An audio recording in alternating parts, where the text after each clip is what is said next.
நண்பர்களுக்கு வணக்கம். எல்லாரும் எப்படி இருக்கீங்க? இன்றைக்கி நம்ம இந்த வீடியோவில் வந்து டெரஸ் கார்டன் டிப்ஸ் பார்க்க போகிறோம். பிகினர்ஸ்க்கான டெரஸ் கார்டன் டிப்ஸ் பார்க்க போகிறோம். இன்றைக்கி தேதியில் வந்து பார்த்திங்கன்னா எல்லாருமே நம்ம ஹெல்த் கான்சியஸோடு இருக்கோம். நம்ம வீட்டிலே ஏதாவது ஒரு செடி வளர்க்கணும், இல்லை கீரை வகைகளாவது வளர்க்கணும் அப்படின்னு ஆசைப்படுறோம். ஸோ நீங்கள் பிகினராக இருக்கீங்க அப்படின்னா, இப்போ தான் நீங்கள் டெரஸ் கார்டன் ஆரம்பிச்சிருக்கீங்க அப்படின்னா, இந்த வீடியோ வந்து உங்களுக்கு ரொம்பவே உபயோகமாக இருக்கும். வீடியோக்குள்ளே போகிறதுக்கு முன்னாடி நீங்கள் நம்ம சேனலுக்கு புதுசாக இருந்தீங்க அப்படின்னா சப்ஸ்கிரைப் பண்ணிடுங்க. வீடியோ முழுமையாக பார்த்துட்டு அதுக்கப்புறமா லைக்ஸும் கமெண்ட்ஸும் கொடுங்க. நம்ம வந்து ஒரு பிளான்ட் வந்து நம்ம ஒரு மண் போட்டு சாயில் நம்ம ரெடி பண்ணும் போதே பார்த்திங்கன்னா கிட்டத்தட்ட ஒரு 3 இல்லைன்னா 4 சென்டிமீட்டர் அந்த தொட்டியோட விளிம்புக்கும் மண்ணுக்குமான இடையில கேப் இருக்கணும்.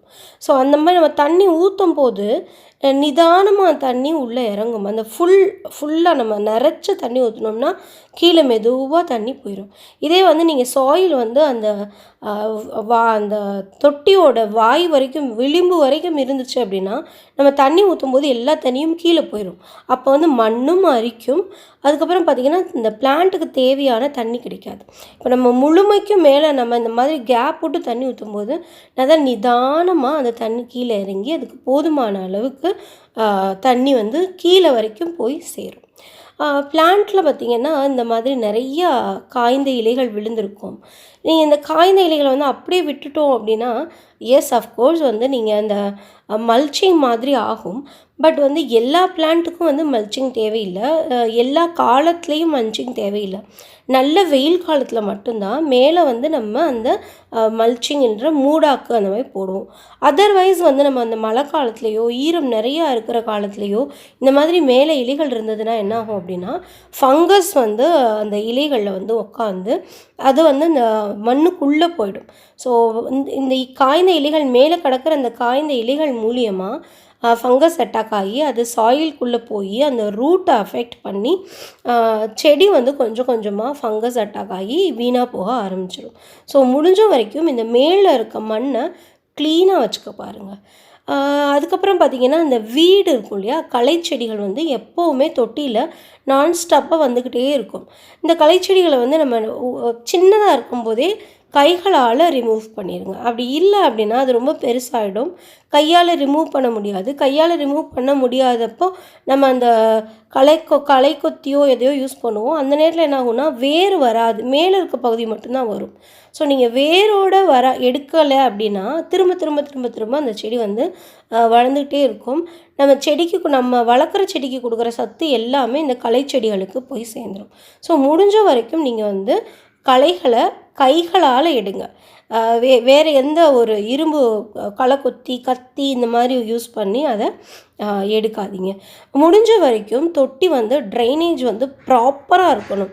கீழே வந்து ஃபஸ்ட்டு ஒரு 4 இல்லாட்டினா ஒரு 5 சென்டிமீட்டருக்கு நீங்கள் கற்கள் போடலாம். பட் கல் வந்து ரொம்ப வெயிட்டாக இருக்கும். அதனால் என்ன பண்ணலாம், தேங்காய் நார் போடலாம், வைக்கோல் போடலாம், காய்ந்த இலைகள் போடலாம். இல்லை நீங்கள் கொக்கோபீட் உங்களுக்கு நல்லாவே கிடைக்கிது அப்படின்னா கொக்கோபீட் வந்து கீழே ஒரு 5 சென்டிமீட்டர்ஸ் போடலாம்.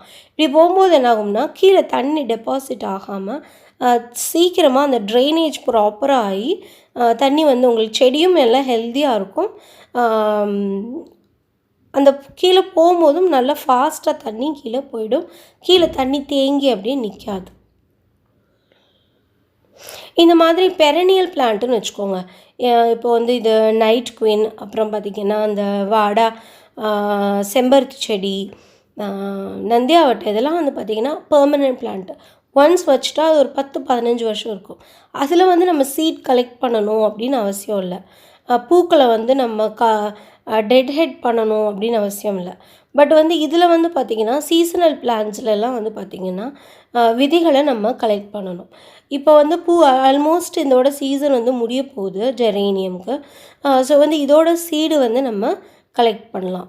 கலெக்ட் பண்ணி நம்ம அடுத்த வருஷத்துக்காக பிளான்ட்டை ரெடி பண்ணி வச்சுக்கிட்டோம் அப்படின்னா அடுத்த வருஷம் நம்ம புது புது பிளான்ஸ் வந்து நம்ம வாங்க வேண்டியதில்லை. இது வந்து நம்ம பெரனியல் நம்ம லாங் பீரியட் இருக்க போகிற பிளான்ட்டில் வந்து நம்ம செய்ய வேண்டியதில்லை. நமக்கு ஒரு தடவை பிளான்ட் வாங்கி வச்சுட்டா அது வந்து பெர்மனெண்ட்டாக இருக்கும். பட் இந்த சீசனல் பிளான்ட்ஸில் நம்ம கண்டிப்பாக விதைகளை சேகரித்து அதை வந்து நம்ம போட்டு வச்சுக்கிட்டே வரணும். டெரஸ் கார்டன் பொறுத்த வரைக்கும் பார்த்தீங்கன்னா கீழே இந்த மாதிரி கற்களை வைக்க வேண்டியது அவசியம். நிறைய பேர் எப்படி கல் வைப்பாங்கன்னா அந்த ஒரு கேப் இல்லாமல் வச்சுருவாங்க. பெரிய கல்லாக வச்சு அந்த தொட்டியை மேலே வச்சுருவாங்க.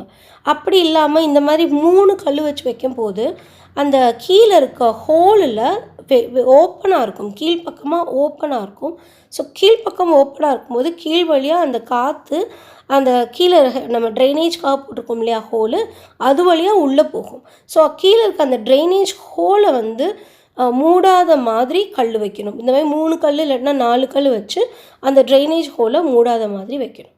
இதுக்கு மேலே வந்து பார்த்திங்கன்னா கீரை செடி இருக்குது, பொன்னாங்கண்ணி கீரை இருக்குது.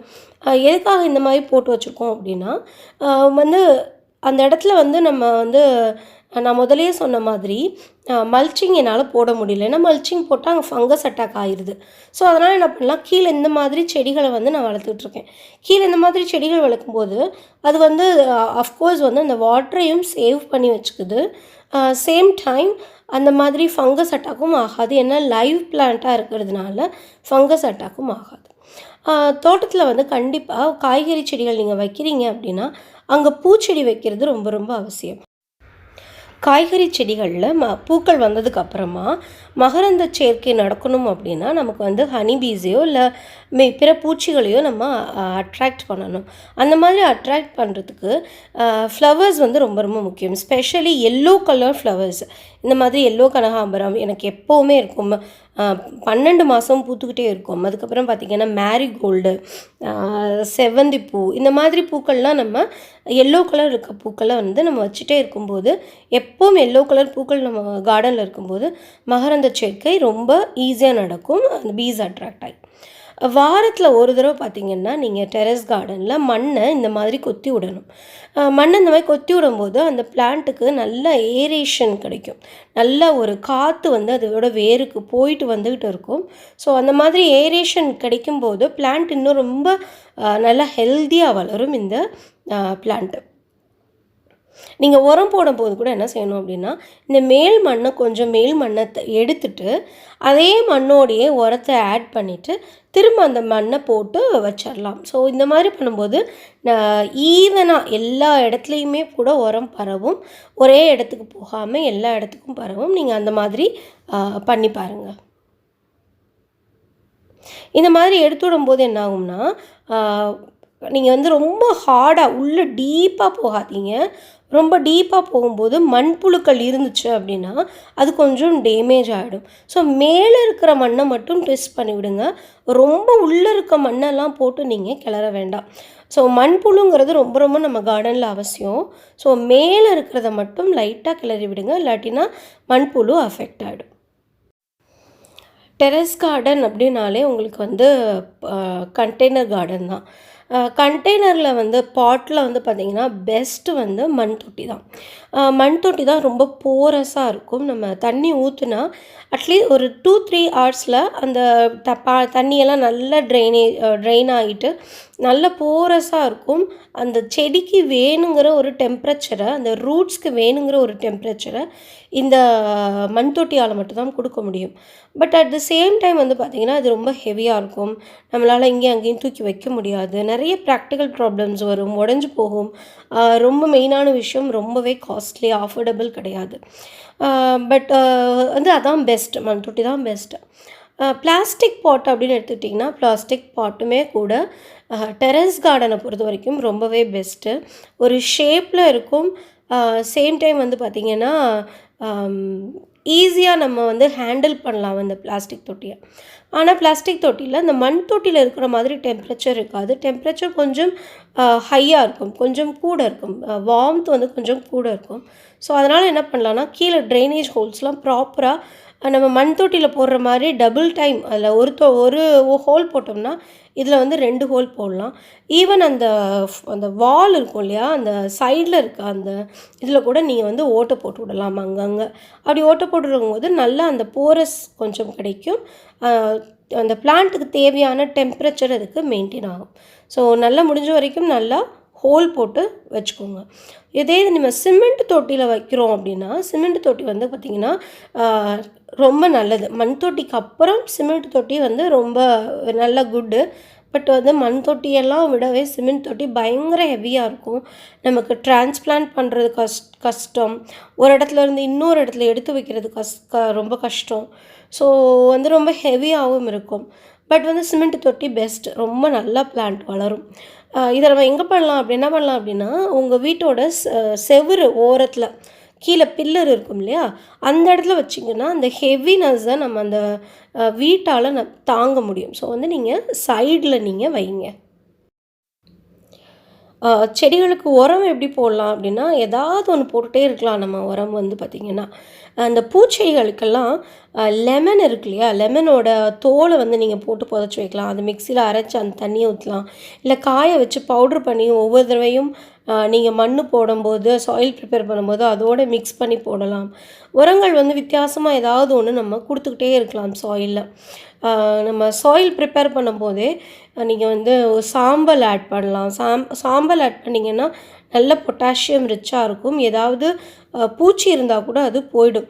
நம்ம விதையிலேயே கூட சாம்பலை ஒரு தடவை நல்லா தோய்ச்சி எடுத்து அந்த விதைகளை போடும்போது கூட அந்த விதைகள் வந்து பூச்சி அட்டாக் இல்லாமல், ஃபங்கஸ் அட்டாக் இல்லாமல், எறும்பு திங்காமல் ரொம்ப நல்லாவே நமக்கு அந்த செடி வளரும்.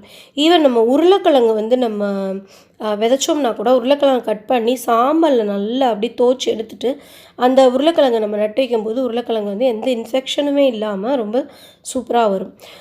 சாயிலை முடிஞ்ச வரைக்கும் கொக்கோபீட்டோ இல்லை சாண்டோ கலந்து நம்ம வைக்கும்போது ஹெவியாக இல்லாமல் மண் வந்து கொஞ்சம் வெயிட்லெஸ்ஸாக இருக்கும்.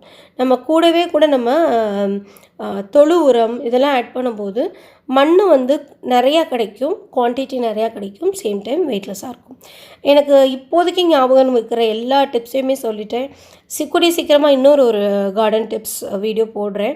உங்களுக்கு இந்த வீடியோ பிடிச்சிருந்தது அப்படின்னா லைக் பண்ணுங்கள், ஷேர் பண்ணுங்கள், கமெண்ட் பண்ணுங்கள். Thank you. God bless you all.